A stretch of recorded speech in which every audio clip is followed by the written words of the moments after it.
There in verse 6 of chapter 2 we read, "And the Lord said to Satan, Behold, Job is in your hand, but spare his life.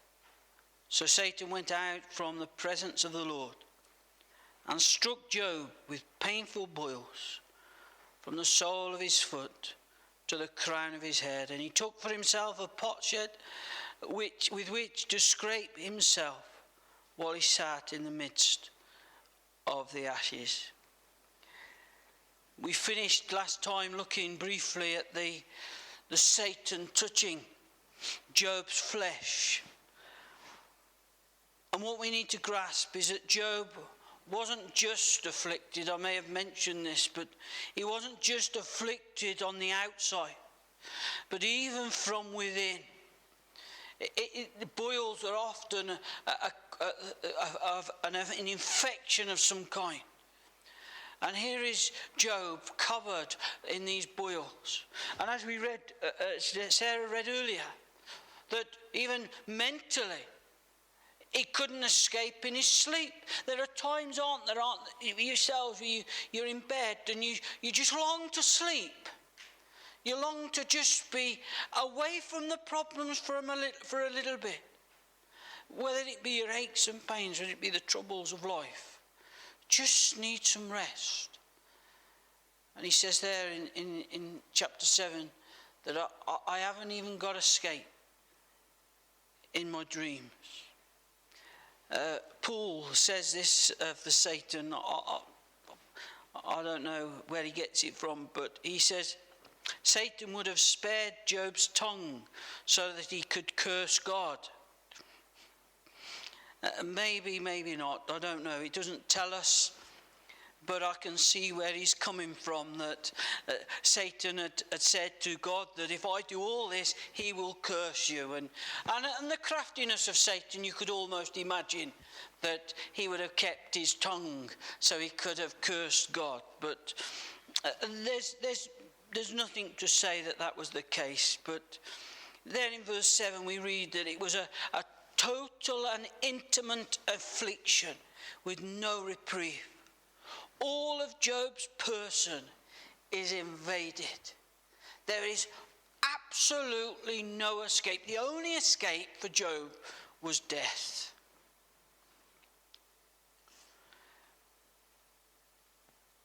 Well, there was one who died, and when he died, he still suffered. Job, it would have been relief for him. But there was one who came that he took upon himself all that we are, all the putrefaction of our sin and our vileness. And he took upon himself the eternity of punishment so that we might go free. And I don't know about you, but that just staggers me every time. That Christ didn't just die, but he took upon himself the vastness of our punishment. He who was spotless and pure. You know, there's little Jonah there, and I think of him going to school one day, and he might hear words that are never uttered in his home, and he'll have to hear things, and you think about your children, don't you? And you think they're going to have to walk a path through the vileness of this world.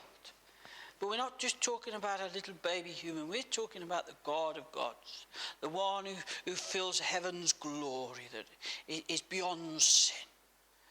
And yet he became it, as John tells us, so that we might have life.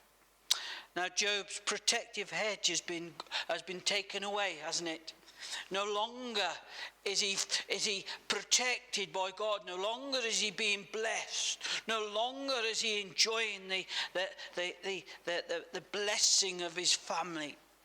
Verse 8, as I read, tells us that he took for himself a piece of pot to scrape himself whilst he sat in the middle of the ashes. There was only one place Job felt comfortable. not as far from pain. We're not talking about, he could never feel comfortable. We read there in chapter 7 that it talks about the months of affliction.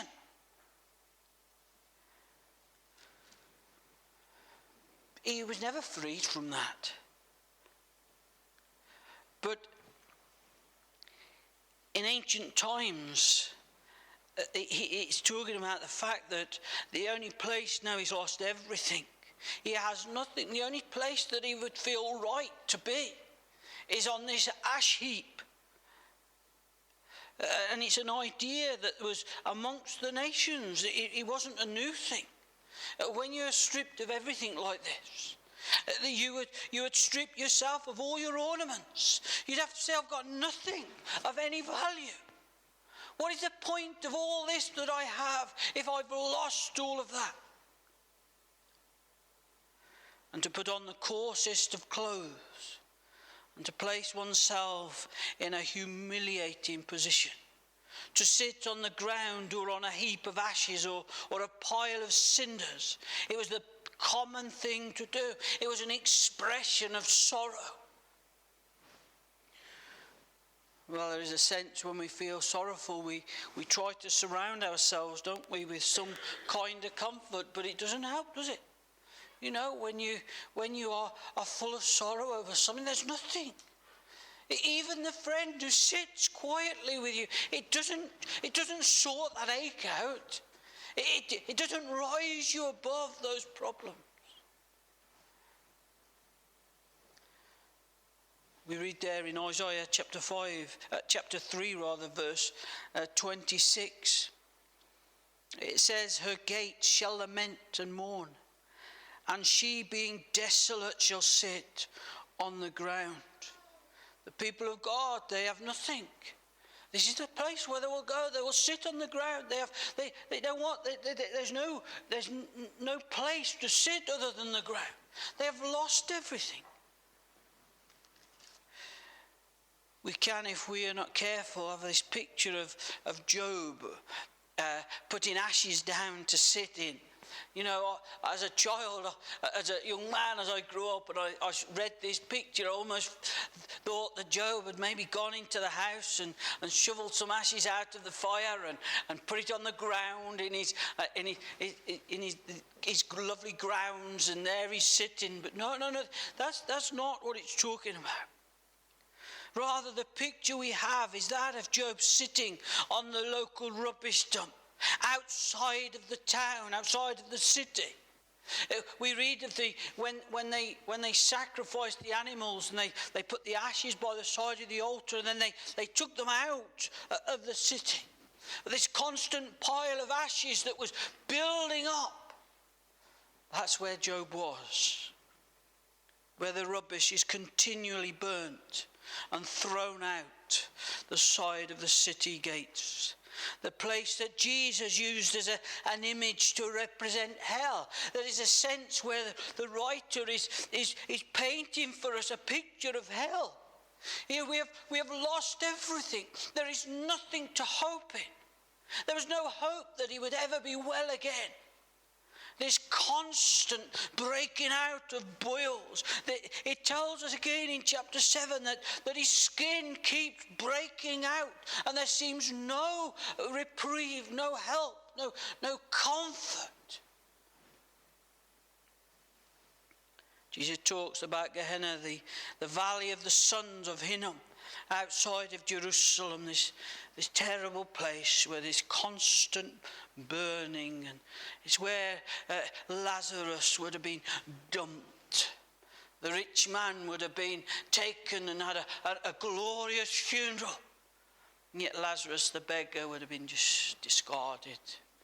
Some rubbish sweeper would have come by and thrown him on this place. Yet we read that he was in the bosom of the Father.